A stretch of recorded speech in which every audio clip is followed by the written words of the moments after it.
Hello everybody, welcome back. Last episode saw the end of Ace's run on the show and another much needed win for the Screaming Gophers. But things are just getting started here on Night Raven Island.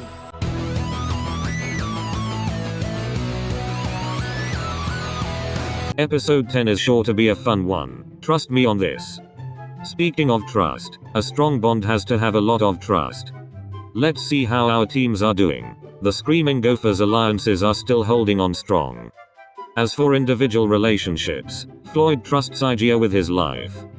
Igia is very close to Floyd, and is incredibly devoted to Sebek. He and Jade are also extremely close. Lilia also trusts Igia deeply, and Sebek is very friendly towards Igia. Sebek despises Lilia. Jade and Lilia are very close friends. Lilia and Floyd, however, don't get along all that well. On the killer bass side of things, one alliance remains strong, but the other, well. Individually, Vil and Jack are the best of friends.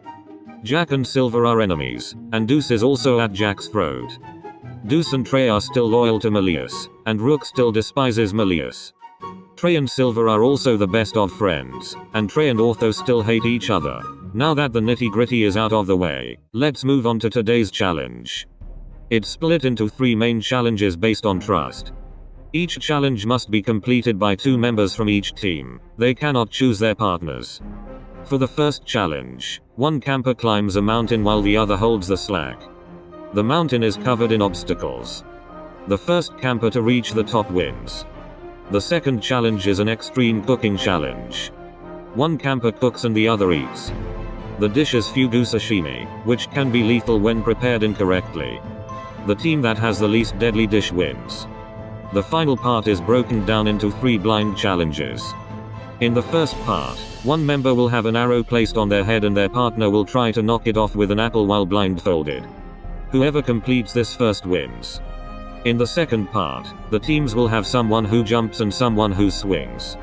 The jumpers must wait until their partner tells them to jump, at which point the swingers must catch their partner.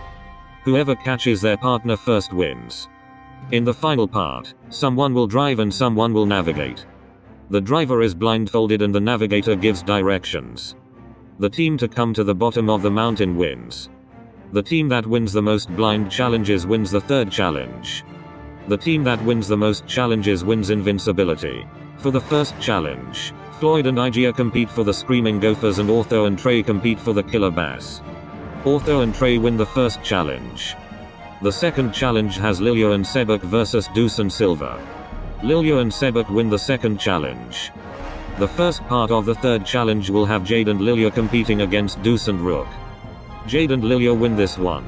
The second part is Floyd and Jade going up against Melius and Trey. Floyd and Jade secure the win for the Screaming Gophers, meaning they win the challenge as a whole and earn the Screaming Gophers another victory. After the challenge, Sebek and Jade renew their friendship. Igia and Jade also become closer. At the Killer Bass, Jack and Vil get into a small fight. Melius and Ortho grow slightly closer. A new alliance also forms. As far as targeting goes, Silver is targeting Melius, which Melius returns. Vil and Rook are going after each other. Ortho is targeting Trey and Trey is targeting Deuce. Now, everyone's favorite part. The campfire ceremony. The first marshmallow goes to Trey. The second marshmallow goes to Rook. The third marshmallow goes to Deuce. The fourth marshmallow goes to Ortho. The fifth marshmallow goes to Jack. The sixth marshmallow goes to Melius. The seventh marshmallow goes to Vil. Silver has been eliminated. Find someone else to film your fucking show. I'm done. I am done. Lilia, wait.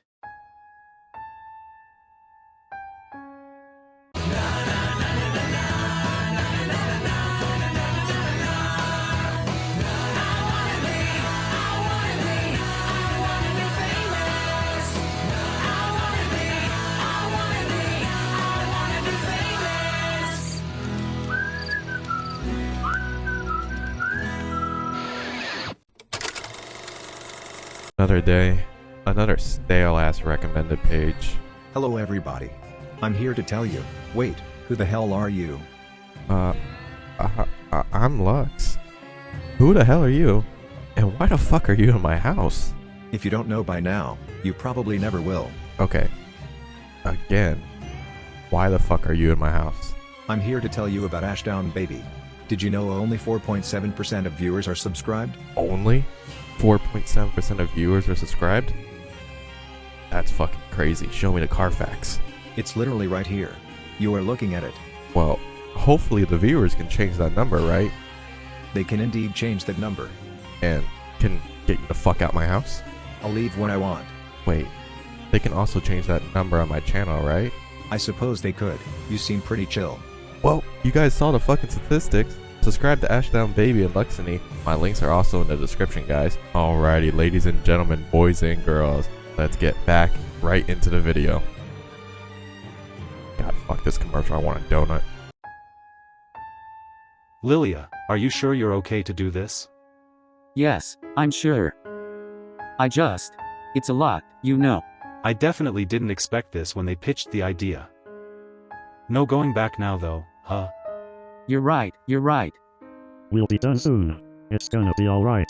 Welcome back to the Night Raven Island.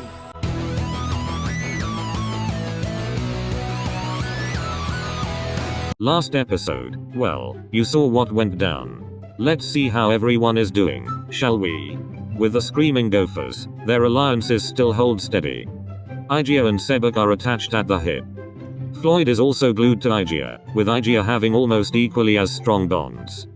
Jade and Igia are just as close as Igia and Sebek. Lilia is another one who is very attached to Igia. Lilia and Jade are also pretty close friends.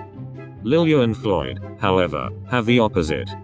Sebek loathes Lilia entirely. Sebek and Jade are picking up the pieces of their friendship together. On the Killer Bass side of things, two of the three alliances don't despise each other. Deuce and Trey are still ever so devoted to Melius. Melius is recognizing Trey's loyalty. Rook and Melius are probably going to kill each other, if Vil doesn't kill Rook first. Jack and Deuce cannot stand each other. Jack also strongly dislikes Trey. Trey and Ortho, no shocker here. Now that we've covered the dysfunction, let's move on to the challenge.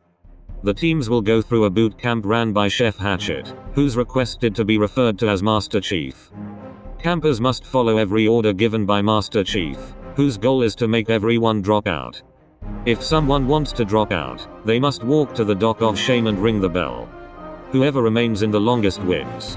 Igia is the first to drop out, leaving 4 remaining for the Screaming Gophers. Trey drops out next, bringing the Killer Bass to 6 left. Following Trey is Floyd, then Sebek, then Jade. Lilia is the last person to drop out, giving the Killer Bass the win. After the challenge, Igia and Sebek find a common interest. Floyd and Lilia talk out their differences and become much closer. However, it's not enough because they are still targeting each other. With the Killer Bass, Jack and Ortho find out they have something in common, as do Jack and Vil. Vil and Rook set aside some of their differences and bond slightly. Ortho leaves his alliance with Trey. The moment you've been waiting for. The campfire ceremony. The first marshmallow goes to Sebek. The second marshmallow goes to Igia. The third marshmallow goes to Jade. The fourth marshmallow goes to Floyd. Lilia has been eliminated. I'm sad. Well, better stop being sad soon. We have more Night Raven Island coming after the break.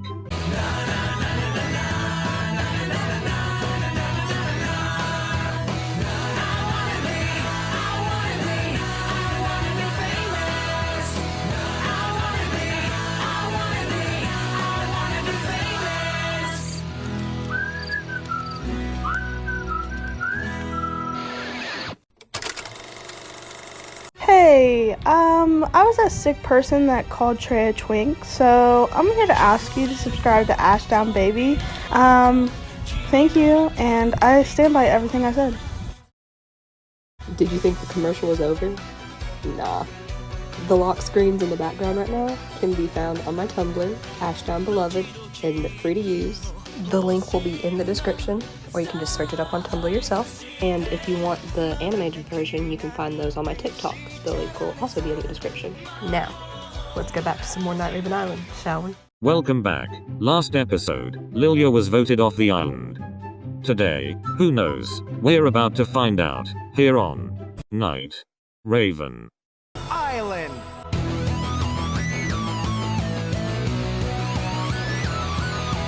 Episode 12. What to say about Episode 12? How about we start by checking in on our teams? The Screaming Gophers are small but mighty. Their alliances are stronger than ever. Jade and Igia are closer than ever, as are Igia and Sebek. Floyd is also incredibly close to Igia, and Igia almost completely returns the sentiment. Sebek and Jade are recovering from their fight amazingly. Sebek and Floyd don't particularly care for each other. Floyd enjoys Jade's company, but Jade doesn't return the sentiment. The Killer Bass have the size advantage, but their alliances are weaker. Deuce, Trey, and Jack have complete loyalty to Melius. Melius favors Trey the most out of the three. Jack and Deuce cannot stand each other. Jack also strongly dislikes Trey. Vil and Jack are very good friends. Rook and Melius despise each other still. Ortho and Trey hate each other. One team is sticking together, while the other is stuck with each other. Now, you know what comes next. It's time for today's challenge. Today, they will compete in 3 extreme sport challenges.